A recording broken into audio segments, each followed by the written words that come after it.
Bollywood actors Jacqueline Fernandez and Nora Fatehi of the Enforcement Directorate's charge sheet in the 200 crore rupees money laundering case. The probe agency has named Sukesh Chandrasekhar as the main accused. The charge sheet says Sukesh gave expensive gifts worth over 10 crore rupees to Jacqueline. Bollywood heroine Jacqueline Fernandez के लाखों करोड़ों के fans हैं जो उसे चाहते हैं, पसंद करते हैं, लेकिन उनके इन्हीं फैंस में से एक ऐसा भी था जो किसी भी तरीके से जैकलीन फर्नांडिस के साथ केवल एक रात बिताना चाहता था और इसके लिए वो किसी भी हद तक जा सकता था। कितनी भी बड़ी रकम खर्च करने के लिए वो तैयार था। अब अगर आप सोच रहे हैं कि ये व्यक्ति कोई धन कुबेर हो सकता है तो आप गलत सोच रहे हैं। वो व्यक्ति तो मात्र 10वीं तक ही पढ़ा और लिखा था। इसके अलावा वो एक ठग था। नाम था सुकेश चंद्रशेखर। जी हाँ, यही नाम है उसका। इस ठग का शिकार बॉलीवुड सेलिब्रिटी से लेकर राजनीति जगत के बड़े बड़े दिग्गज बन चुके हैं। आइए जानते हैं आज इस ठग का पूरा कच्चा चिट्ठा। आप हमारे साथ इस वीडियो में आखिर तक बने रहिए।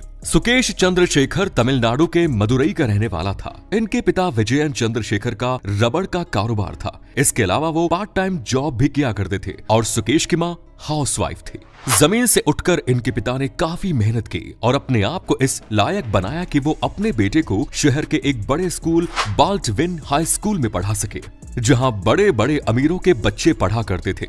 सुकेश के भीतर इंफीरियरिटी कॉम्प्लेक्स आ जाता है कि ये बात उसके दिमाग में बैठ जाती है कि वो गरीब है और इसी एहसास का शिकार था सुकेश चंद्रशेखर। सब बच्चे बड़ी बड़ी लग्जरी गाड़ियों से आते थे, जबकि सुकेश के पिता उसे अपने स्कूटर से स्कूल छोड़ने जाया करते थे। बस यही से सुकेश के दिमाग में ये ख्याल आया कि उसने बड़ा होकर इतना बड़ा आदमी बनना है, इतिहास में उसका नाम अमर हो जाएगा। सुकेश जब स्कूल के दिनों में था, यानी कि नाबालिग था, उसी समय उसने क्षेत्र के पुलिस कमिश्नर के नाम से अपने लिए एक ऐसा फर्जी लेटर तैयार करवाया जिसे दिखाकर वो कहीं भी आ जा सकता था, जिसमें ये लिखा था कि इस व्यक्ति को पूरे कर्नाटक में कहीं भी आने जाने की परमिशन है। सुकेश उस समय नाबालिग था, लेकिन वो गाड़ी भी चलाता था और कोई उसे रोक नहीं पाता था। कहीं भी वो घूम सकता था, कोई भी पुलिस वाला उसे रोकता था। बस इस लेटर की छोटी सी कामयाबी ने उसे आसमान में उड़ने के लिए पंख दे दिए। अब वो कहीं भी जाता और पुलिस उसे रोकती तो बस और कमिश्नर का लेटर दिखा देता। एक दिन उसे पुलिस ने रोका। उसे नहीं पता था कि वो जिसको कमिश्नर साहब का लेटर दिखा रहा है वो खुद वही कमिश्नर साहब है।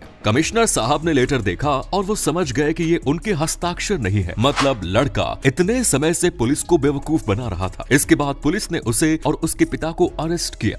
आगे चलकर साल 2007 में सुकेश एक बुजुर्ग से लगभग 1 करोड़ की ठगी करता है। यहाँ से उसने इस धंधे में कदम रखा और आगे बढ़ता चला गया। सुकेश की खासियत थी कि वो न केवल लोगों को अपनी बातों के जाल में फंसा लेता था, बल्कि वो हिंदी, अंग्रेजी के अलावा कन्नड़, मलयालम और तमिल जैसी भाषाएं भी काफी अच्छे से बोल लेता था। तमिलनाडु में जब एम करुणानिधि मुख्यमंत्री हुआ करते थे, ये अपने आप को उनका भतीजा बताकर लग्जूरियस लाल बत्ती की गाड़ी में घूमा करता था, जहाँ पुलिस वाले भी उसे सैल्यूट मारते थे। आज के दौर का ये शातिर ठग जब भी अपने शिकार से बात करता है तो वो कभी अपने आप को मुख्यमंत्री का दायां बायां बता दिया करता या फिर कभी अपने आप को IAS अफसर बता दिया करता था। कभी कभार खुद को बड़ा उद्योगपति भी बनाकर सामने वाले के सामने पेश कर देता था। एक बार सुकेश ने IAS अफसर बनकर एक उद्योगपति को फोन किया और उससे कहा कि वो उस उद्योगपति को 132 करोड़ का टेंडर दिला सकता है, लेकिन उसके लिए उसे कुछ पैसे खर्च करने पड़ेंगे। उद्योगपति इस बात के लिए राजी हो गया और सुकेश ने उससे 19 करोड़ देने की बात की।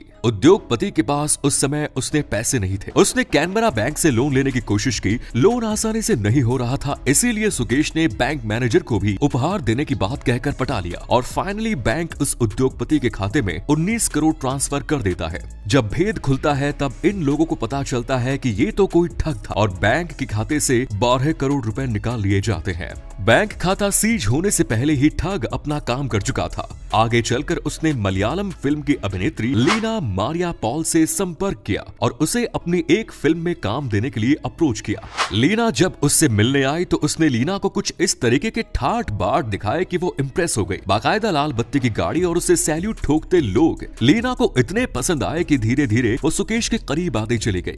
आगे चलकर इन दोनों के बीच शारीरिक संबंध बने। इस बीच सुकेश पकड़ा गया और उसे जेल हो जाती है। लीना को सच्चाई का पता चला, लेकिन काफी देर से लीना उस समय तक गर्भवती हो गई। उसे लगा कि सुकेश अब बाहर नहीं आएगा। उसने गर्भपात करा लिया, लेकिन सुकेश जब जेल से बाहर आया था इन दोनों ने एक बार फिर एक दूसरे से संपर्क किया और अब लीना एक्टिंग छोड़कर सुकेश के साथ ठगी के धंधे में उतर गई। सुकेश ने 15 साल के समय में लगभग 100 लोगों को अपने जाल में फंसाया और उनसे लगभग 500 करोड़ रुपयों की ठगी कर डाली। जब पैसा आता है तो डेफिनेटली आदमी के दिमाग पर उसका नशा हावी हो जाता है। सुकेश को बॉलीवुड हीरोइन के साथ समय बिताने का शौक लग चुका था। उसके पास 54 करोड़ रुपयों की गाड़ी थी, दुनिया की महंगी महंगी घड़ियां थी। इन्हें वो हीरोइन को गिफ्ट देकर इम्प्रेस किया करता था और बदले में उनसे उनका समय मांगा करता था। उसने नोरा फतेही, भूमि पेडनेकर, सारा अली खान जैसी हीरोइंस को अप्रोच किया, मगर इन लोगों ने उसके गिफ्ट को स्वीकार नहीं किया। ऐसे ही अप्रोच जब उसने जैकलीन फर्नांडिस के पास की तो यहाँ उसकी दाल गल गई। इस पर बॉलीवुड हीरोइन जैकलीन फर्नांडिस की दीवानगी का ऐसा नशा चढ़ा कि इसने हीरोइन से मिलने की जिद ठान ली।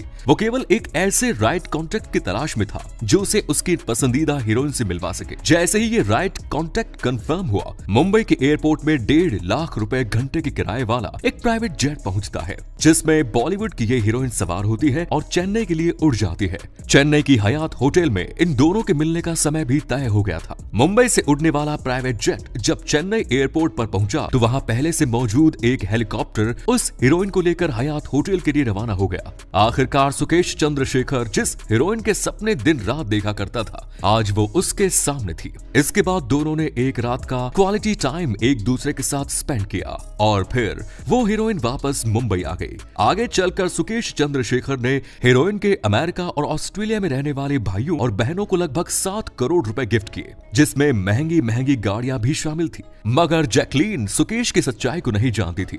जब वो उसे सच्चाई का पता चला तब तक देर हो चुकी थी और वो ईडी के शिकंजे में फंस गई। लेकिन सुकेश ने जो जबरदस्त ठगी का कारनामा किया, उसकी कहानी इससे भी ज्यादा दिलचस्प है। जयललिता की मौत के बाद उनकी पार्टी 2 भागों में बंट गई और उन दोनों के बीच पार्टी के चुनाव चिन्ह को लेकर झगड़े शुरू हो गए। तब चुनाव आयोग ने जयललिता की पार्टी के चुनाव चिन्ह 2 बत्ती को कब्जे में ले लिया। इसके बाद उनकी पार्टी की दावेदार शशिकला के भतीजे दिनाकरण पार्टी के चुनाव चिन्ह के लिए काफी प्रयास कर रहे थे, पर उनका काम नहीं बन रहा था। ऐसे में सुकेश चंद्रशेखर सामने आया और उसने बताया कि चुनाव आयोग के एक बड़े अधिकारी से उसकी बात हुई है और वो उन्हें पार्टी का चुनाव चिन्ह दिला सकता है, लेकिन बदले में उसे पैसे देने पड़ेंगे। कुल मिलाकर ये सौदा 50 करोड़ में तय हुआ। सारी डील दिल्ली के होटल में होनी थी। सुकेश चंद्रशेखर भी वहां पहुंचता है और अधिकारियों के बीच बातचीत होती है। उसी समय वहां पर सुकेश अरेस्ट हो जाता है। दरअसल ये जाल उसके लिए ही बिछाया गया था। इसके बाद सुकेश को तिहाड़ जेल भेज दिया जाता है। सुकेश ने तिहाड़ जेल में भी अपना जाल फैलाना शुरू किया और जेल के अधिकारियों को महीने का 1 करोड़ रुपए रिश्वत में बांटना शुरू किया। सुकेश चंद्रशेखर को बाकायदा एक बैरक अकेले के लिए अलॉट की गई। हालांकि उस बैरक में एक साथ कम से कम 40 कैदी रह सकते थे। उसे तमाम सुविधाएं दी गई और वो वहां पर एक आलीशान जिंदगी जीने लगा। इस बीच उसकी नजर जेल में बंद शिवेंद्र मोहन सिंह पर पड़ी।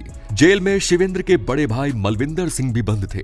दोनों रैली गियर और रैनबैक्सी के साथ साथ फोर्टिस हॉस्पिटल के चेन के वाइस चेयरमैन हैं। इन दोनों उद्योगपतियों पर कभी आर्थिक घोटाले का आरोप लगा हुआ था और इसके चलते वो जेल की सलाखों के पीछे थे। शिवेंद्र की पत्नी अदिति अपने पति और जेठ को छुड़ाने की कई कोशिशें कर रही थी, परंतु उसे सफलता नहीं मिली। अचानक 15 जून 2020 को आदित्य सिंह के पास फोन आता है। ट्रू कॉलर में स्पष्ट समझ में आता है कि ये फोन गृह मंत्रालय से आ रहा है। केंद्रीय गृह मंत्रालय भारत सरकार नई दिल्ली से आए इस कॉल को अदिति रिसीव करती है, जो दूसरी तरफ से केंद्रीय कानून गृह सचिव मिस्टर अनूप कपूर उनसे बात करते हैं। वो पीएमओ के हवाले से अदिति से ये कहते हैं कि उनके पति की देश को जरूरत है। कोविड-19 समस्या से निपटने के लिए सरकार उनकी सेवाएं लेना चाहती है और इसके लिए सरकार बड़ी जल्दी ही उन्हें जेल से रिहा करने वाली है। साथ ही बात करने वाला अदिति को इस बात की हिदायत देता है कि इस बातचीत को गुप्त रखा जाए। अपने पति के जेल से रिहा होने की खुशी शायद अदिति के विवेक पर हावी हो जाती है और वो वही करने लगती है जो उससे फोन पर कहा जाता है।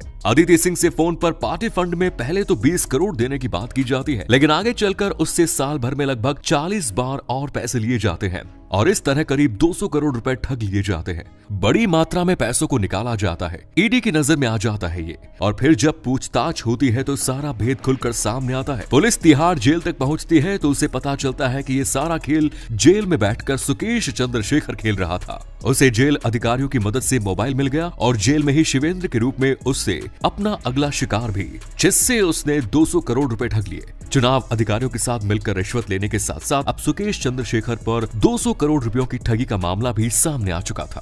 फिलहाल सुकेश जेल में है और न्यायालय के फैसले के इंतजार में। तो ये थी सुकेश चंद्रशेखर की पूरी कहानी। उम्मीद करते हैं कि वीडियो आपको पसंद आया होगा। इस पर अपनी राय कमेंट्स में जरूर दीजिए। फिर मिलेंगे नए वीडियो में, तब तक के लिए जय हिंद, जय भारत, वंदे मातरम।